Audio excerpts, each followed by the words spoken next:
Бүгіннен бастап официально жұмыссызбын. Тағы да таза ауаның бастығы болайын деп тұрмын. Алдағы уақытта не істеймін, қалай болады деген әрине менде қатты қорқыныш бар. Қорықпа, Мадина, сенде бәрі дұрыс болады деп өз-өзіме іште айтып, барлығын бір Аллаға тапсырдым. Дәл осындай YouTube форматта влог видеоны алғашқы рет түсіруім. Сондықтан сіздерге ұнаса да, ұнамаса да мені қолдап кетулеріңізді сұраймын. Сіздердің әрбір қолдауларыңыз маған жігер береді.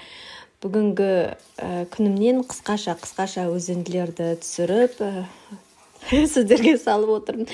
Даже қалай жеткізерімді де білмей тұрмын. Таңертең тұрып, бет қолымды жуып дейтіндей видео болыпты. Таңертеңгісін мен осындай аш қарынға, жылы суға бал салып ішіп жүрмін. Бұл метод барлық адамға жарай бермейді. Енді балдың әрине емдік қасиеті өте көп, бірақ егер сіз қант диабетіне жақын және де үлкен салмақтағы адам болсаңыз, сізге кеңес бермеймін. Бүгін менің қызымның шағын ғана концерті бар мектепте, 8 мартқа мұғаліміне жасап жатқан. Біз мектепке баруға дайынбыз. Қазір қызымның мектебіне барып қайтамыз. Вот, мектебімізге де келдік.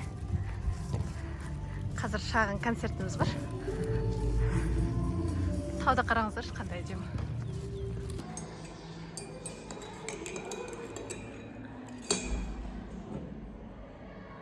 Мектепке уже барып келдік. Күшті болды, күшті конкурстарды ұйымдастырған екен мұғалімі.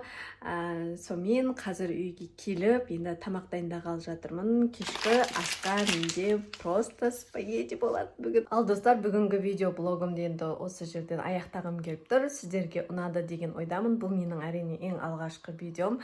Қателіктер енді болуы мүмкін сіздер үшін деген секілді. Сондықтан просто сіздерден қолдау күтемін. Және де дәл осы видеоны Алла бұйырса 1 жылдан кейін салыстыратын боламыз. Қаншалықты дәрежеде менің видеоларым өзгергенін салыстыратын боламыз. Кішкене қобалжу бар. Сондықтан сіздерден тек поддержка, қолдау күтемін. Менімен бірге болғандарыңызға рахмет.